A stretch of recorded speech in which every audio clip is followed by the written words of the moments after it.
Palang umaga po sa ating lahat para sa ating pang-araw-araw na talata. Tayo ngayon ay nasa Genesis Kapitulo 5, versikulo 28 hanggang 30. Si Lamech naman ay 182 taon nang magkaroon ng anak. Sinabi niya, mula sa lupang ito na isinumpa ni Yahweh, ipinganak ang luluna sa lahat ng ating pagpapagal at pagpapakasakit. Kaya Noe ang ipinangalan niya sa kanyang anak.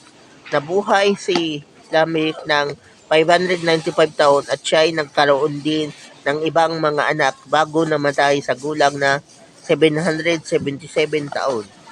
Katulad po ng mga ninuno ni Lamech, siya rin ay nabuhay ng matagal. At hindi lang yun. Alam din ni Lamech na ang lupang kanilang sinasakahan o ang kanilang lupang tinitirhan ay isinumpa ng Diyos dahil sa pagsuway ni Eva at ni Adan.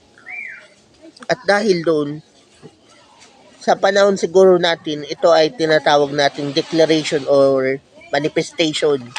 So, kahit na alam niya na ang lupang kanyang tinitirhan o sinasakahan ay isinumpa ng Diyos, pinangalanan niya pa rin ang kanyang anak na Noe or Noah.